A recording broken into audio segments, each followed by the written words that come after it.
हम लोग पढ़े थे, जब हम लोग संख्या का प्रकार पढ़ रहे थे, नंबर सिस्टम में जब हम लोगों ने पढ़ा था संख्याओं के प्रकार, उसमें हमने आपको बताया कि संख्याएं जो होती हैं वो दो प्रकार की होती हैं।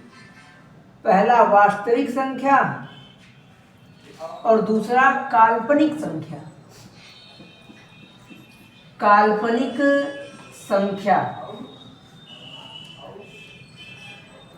फिर हम लोगों ने पढ़ा कि वास्तविक संख्या उसे कहते हैं जिसे संख्या रेखा पर दर्शाया जा सके, और काल्पनिक संख्या ऐसी संख्या होती है जो वर्गमूल के अंदर ऋणात्मक होती है। फिर हम लोगों ने पढ़ा था वास्तविक संख्याओं के प्रकार, तो उसमें हम लोगों ने जाना कि वास्तविक संख्याएं दो प्रकार की होती हैं, पहला पूर्णांक और दूसरा दशमलव, जिसमें हम लोग ये सब कुछ पढ़ चुके थे। पूर्णांक पढ़ चुके थे, पूर्णांक के प्रकार। पूर्णांक दो प्रकार के होते हैं, ऋणात्मक पूर्णांक, धनात्मक पूर्णांक। फिर धनात्मक पूर्णांक जो होते हैं वो आपके दो प्रकार के होते हैं, पहला पूर्ण संख्या और दूसरा प्राकृतिक संख्या। जैसे कि प्राकृतिक संख्याएं जो होती हैं, प्राकृतिक संख्याएं जो होती हैं वो चार प्रकार की होती हैं, सम, विषम, भाज्य, अभाज्य। तो हम लोग इन सब चीजों को पढ़ चुके थे, लेकिन हम लोगों ने दशमलव के बारे में अभी स्टडी नहीं किया था। तो आज हम लोग जिस पर चर्चा करने वाले हैं, आज का जो टॉपिक रहने वाला है वो आज का टॉपिक है दशमलव। मतलब आज हम लोग दशमलव के बारे में अध्ययन करेंगे। तो आज का हम लोगों का टॉपिक रहने वाला है दशमलव। डेसिमल क्या है? तो दशमलव जो होता है, सबसे पहले मैं आपको बताऊं कि दशमलव की आवश्यकता क्यों पड़ती है। जैसे हमारे पास 50 रुपए है और 50 रुपए के बाद हमारे पास कुछ पैसे भी बच रहे हैं, तो इन पैसों को दर्शाने के लिए हमें दशमलव का प्रयोग करना पड़ता है। हमने लिखा 50.5, मतलब 50 रुपए हैं और 50 पैसे हैं। जब रुपए से छोटी कोई चीज पैसे में आने लगती है तो वहां पे दशमलव का प्रयोग होता है। जैसे अगर मैंने कहा कि मेरे पास 1 रुपए है, कितने रुपए? 1 रुपए।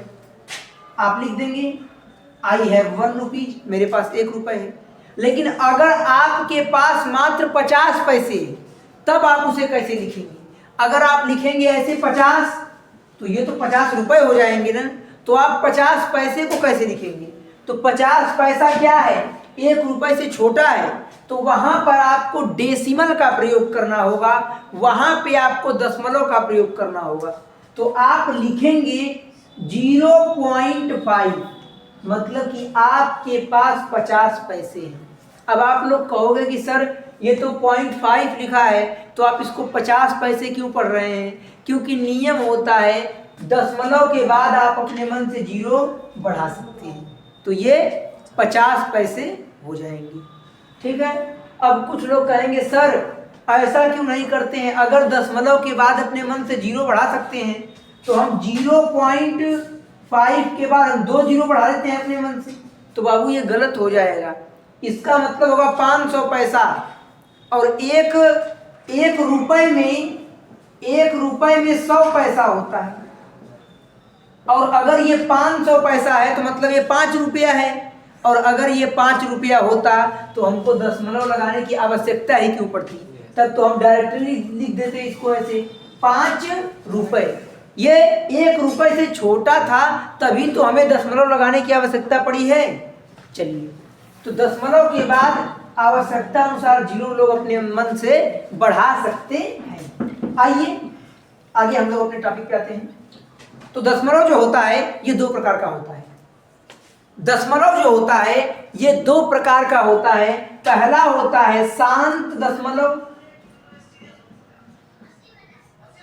शांत दशमलव, और दूसरा होता है अशांत दशमलव। अशांत दशमलव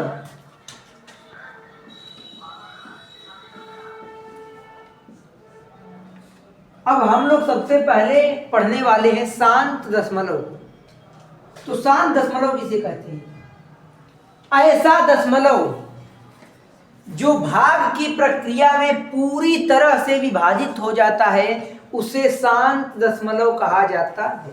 जैसे अगर मैं बात करूं 2/5, अगर 2 से 5 में भाग देना है तो आइए देखते हैं क्या आता है।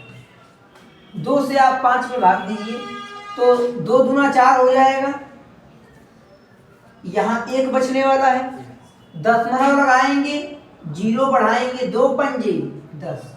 तो ये कितना आया? 2.5 आया कि नहीं आया? मतलब कि 5/2 की वैल्यू कितना आ गई? 2.5। तो ये जो 0.5 आया है ये पूरी तरह कट गया है ना, तो ये कैसा दशमलव होगा? ये एक शांत दशमलव होगा। ये क्या होगा? शांत दशमलव होगा। क्यों? क्योंकि भाग की प्रक्रिया में ये पूरी तरह से कट गया है, ये पूरी तरह से विभाजित हो गया है। तो इतनी बातों को पहले आप नोट करेंगे। हम लोगों ने पढ़ा शांत दशमलव मतलब ऐसा दशमलव आप कह सकते हैं, अगर इसकी परिभाषा की बात की जाए, ऐसा दशमलव या फिर खत्म होने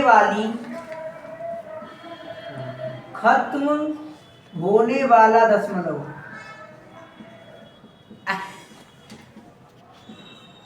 एग्जाम्पल में हमने क्या पढ़ा था? ये 5/2 था, तो हम लोगों ने सॉल्व किया था तो ये 2.5 आया था। ये कैसा दशमलव है? खत्म होने वाला दशमलव, यही तो है। चलिए अगर मैं कुछ और एग्जाम्पल आपको देता हूं, जैसे मैंने कह दिया कि आप 4/10 को सॉल्व कीजिए, 4/10 को सॉल्व कीजिए और बताइए कि ये शांत दशमलव है या अशांत दशमलव है। शांत। तो अब अगर इसके सॉल्यूशन की बात की जाए, ध्यान सुनेंगे सब लोग, अगर इसके सॉल्यूशन की बात की जाए तो हमने परिभाषा क्या जाना? खत्म होने वाली दशमलव संख्याएं शांत दशमलव कहलाती हैं। देखते हैं इसको। 10 में 4 से भाग देंगे, भाग नहीं जाएगी, दशमलव बढ़ाएंगे, यहाँ 0 बढ़ेगा, 10 चौका 40। क्या ये पूरी तरह विभाजित हो गया? हाँ, ये पूरी तरह विभाजित हो गया। तो 4/10 का मान कितना आया है? 0.4। तो ये दशमलव पूरी तरह से खत्म हो गया है। इसके बाद अब और दशमलव के बाद भाग नहीं जाएगी।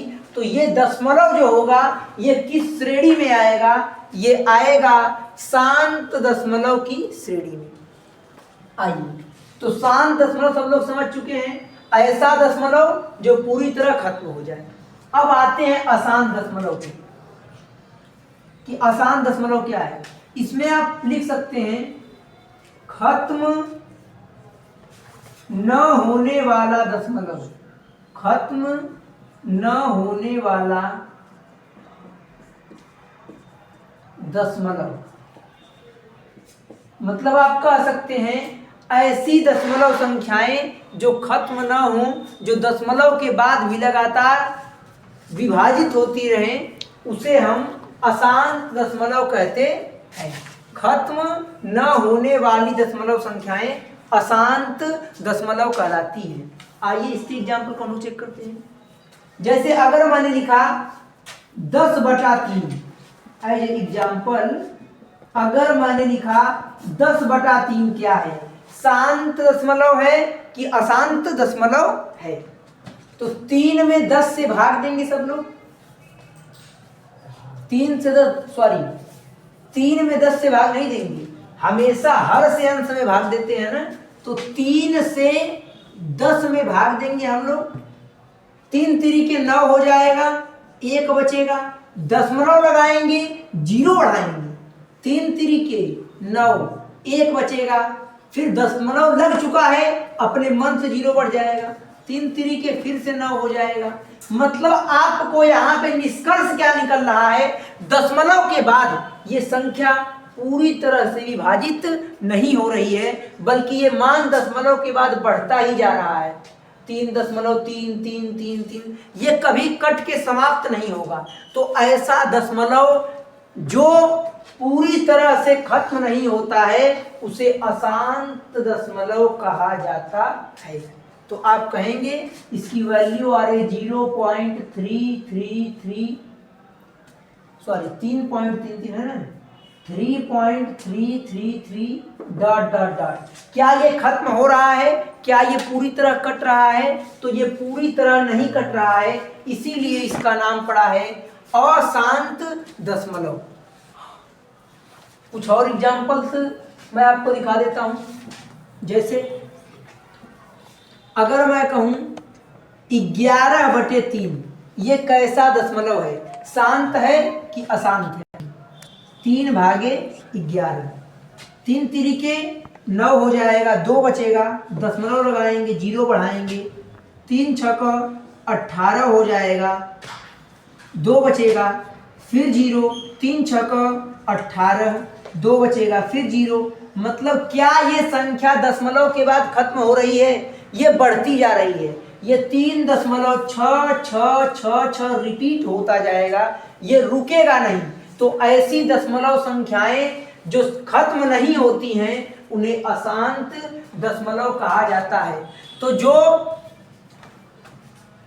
11/3 है ये किस दशमलव की श्रेणी में आएगा? ये अशांत दशमलव की श्रेणी में आने वाला है। देख लीजिए, 3 तिरिके 9, 2 बचा, दशमलव लगा, 3 छक्का 18, ये दशमलव के बाद खत्म नहीं हो रहा है। तो आप लिखेंगे 3.666 डॉट डॉट डॉट। तो ऐसा दशमलव जो पूरी तरह कट जाता है वो शांत दशमलव कहलाता है, और ऐसा दशमलव जो पूरी तरह खत्म नहीं होता है वो अशांत दशमलव कहलाता है। आप इतनी बातों को नोट कर लीजिए। तो सिंपल सी एक बात आपको समझ लेना है कि जो शांत दशमलव होता है, शांत दशमलव जो होता है ये एक ऐसा दशमलव होता है जो पूरी तरह से खत्म हो जाता है, और अशांत दशमलव जो होता है ये पूरी तरह से खत्म नहीं होता है। अगर बात की जाए, मैंने मान लीजिए कोई शांत दशमलव लिख दिया, मैंने लिखा 0.2, मैंने क्या लिखा? 0.2 मैंने लिख दिया। तो ये 0.2 है। अगर इस दशमलव को आपको परिमेय संख्या में बदलना होगा तो आप क्या करेंगे? दशमलव हटाएंगे, नीचे 1 और 0 लिख देंगे, ये 2/10 हो जाएगा। बात तो सेम है। तो क्या शांत दशमलव को आपने p/q के रूप में लिख दिया, और ऐसी संख्या जिसे हम p/q के रूप में लिख सकते हैं उसे परिमेय संख्या कहा जाता है। ऐसी संख्या जिसे हम p/q के रूप में लिख सकते हैं उसे परिमेय संख्या कहा जाता है। तो मतलब हम कह सकते हैं कि शांत दशमलव को ही परिमेय संख्या कहते हैं। मैं एक बार फिर से आपको समझा रहा हूं। जैसे लिखा है 0.2, आपको पता है किसी दशमलव की संख्या को अगर भिन्न में बदलना होता है, दशमलव हटाते हैं, पहले 1 लिखते हैं, और दशमलव के बाद जितनी संख्याएं होती हैं नीचे उतना ही 0 लगा देते हैं। दशमलव के बाद एक संख्या है तो नीचे 1 0 लग जाएगा। तो ये कितना आ गया? 2/10। और आप अगर 2/10 को सॉल्व करेंगे तो फिर से आपको 0.2 मिल जाएगा। तो ये कैसी संख्या बन गई? ये एक परिमेय संख्या बन गई। क्यों? ये p और ये q, तो ऐसी संख्या जिसे p/q के रूप में लिखा जा सके उसे तो परिमेय संख्या कहते हैं। मतलब ये कन्फर्म है कि इस शांत दशमलव को ही परिमेय संख्या कहा जाता है। परिमेय संख्या। तो आप शांत दशमलव को ही परिमेय संख्या भी कह सकते हैं, क्योंकि शांत दशमलव जितने के जितने होते हैं सब के सब परिमेय होते हैं। सब के सब क्या होते हैं? परिमेय होते हैं। अगर मैं आपको दूसरे तरीके से समझाऊं तो जैसे कोई एग्जांपल लेते हैं, 5/2, 2 दूना 4 होगा, दशमलव लगाएंगे, 2 पचे 10 होगा, इतना आएगा। ये कैसा दशमलव है? शांत दशमलव है। और आप अगर ध्यान से देखें तो यही शांत दशमलव यहाँ किस रूप में है? परिमेय संख्या के रूप में। अगर मैं कहूं आपसे, मैं एग्जांपल लेता हूं, जैसे 4/10, इसका मान कितना आएगा?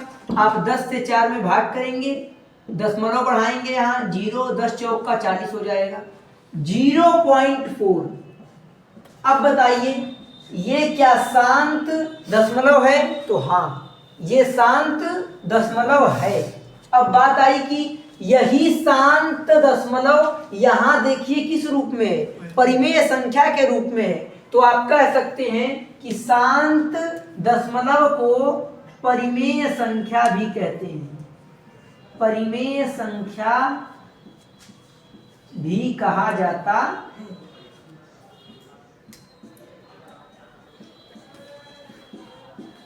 क्योंकि ये p/q के रूप में होते हैं। चलिए अब अगर बात करें अशांत दशमलव की, एग्जाम्पल सभी ने नोट कर लिया होगा। आइए तो अशांत, अब सोचिए जो शांत दशमलव है ये तो भाग की प्रक्रिया में पूरी तरह से खत्म हो गया है। अगर मैंने 10 से भाग दिया, ऐसे मान लीजिए ये 5/2 था, तो हमें 5 में 2 से भाग देना था, 2 दूना 4, 1 बचा दशमलव 0, 2 पंजे 10 हो गया। तो ये दशमलव तो पूरी तरह कट चुका है ना। तो जो वैल्यू पूरी तरह कट के समाप्त हो जाती है, क्या अब उसका प्रकार आगे बढ़ेगा? नहीं, तो उसका कोई प्रकार आगे नहीं बढ़ेगा, क्योंकि शांत दशमलव जो है ये पूरी तरह कट जाता है। लेकिन अशांत दशमलव जो है, क्या ये पूरी तरह कटता है? तो नहीं, ये पूरी तरह समाप्त नहीं होता। जैसे हमने लिखा था 0.333, क्या ये पूरी तरह समाप्त हो रहा है? नहीं। तो जो चीज पूरी तरह समाप्त नहीं होगी उसी के तो प्रकार होंगे। तो चूंकि शांत दशमलव पूरी तरह से कट जाता है, इसीलिए इसका कोई प्रकार नहीं होता, इसका कोई टाइप नहीं होता। लेकिन अशांत दशमलव जो होते हैं ये 2 प्रकार के होते हैं। अशांत दशमलव जो होते हैं ये 2 प्रकार के होते हैं। पहला होता है आवर्ती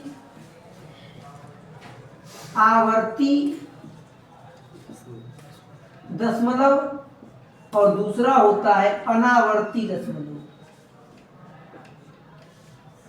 ये किसके प्रकार हैं? अशांत के प्रकार हैं। तो आप इसे कह सकते हैं आवर्ती अशांत दशमलव, क्योंकि अशांत के ही तो प्रकार हैं। तो आवर्ती अशांत दशमलव, और इसे आप कह सकते हैं अनावर्ती अशांत दशमलव। हम इसे सार्थ में कह सकते हैं कि अशांत दशमलव 2 प्रकार का होता है, पहला आवर्ती और दूसरा अनावर्ती। तो मैं उसी शॉर्ट फॉर्म को लिख देता हूं। अशांत दशमलव 2 प्रकार का होता है। पहला जो होता है ये होता है आवर्ती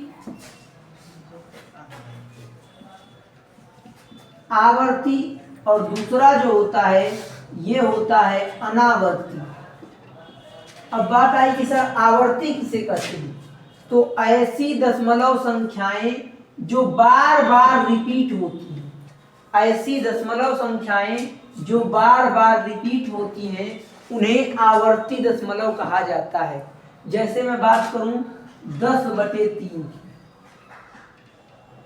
अगर इसको आप सॉल्व करें तो आप देखें 3 से आप भाग कीजिए, यहाँ पे 10 है, 3/10 कीजिए, 3 तिरिके 9 हो जाएगा, 1 बचेगा, दशमलव लगाएंगे, 0 बढ़ाएंगे, 3 तिरिके 9, 1, फिर 0 बढ़ेगा, क्योंकि दशमलव के बाद आप अपने मन से 1 0 तो बढ़ा सकते हैं, इतना अधिकार तो हम लोगों को होता है। 3 तिरिके फिर 9 हो जाएगा, फिर 1 बचेगा, ये 0.33 आएगा, 3.333। अब क्या दशमलव के बाद की संख्याएं बदल रही हैं? नहीं, दशमलव के बाद एक सेम संख्या रिपीट हो रही है, तो आप इसे कह सकते हैं दोहराने वाली दशमलव संख्याएं। क्या कह सकते हैं आप इसे? अगर इसके परिभाषा की बात की जाए तो आप इसे कहेंगे दोहराने वाली या दोहराने वाले दशमलव। जो दशमलव बार बार रिपीट होते हैं उसे आवर्ती अशांत दशमलव कहा जाता है। जो भी दशमलव बार बार रिपीट होते हैं उसे आवर्ती अशांत दशमलव कहा जाता है। जैसे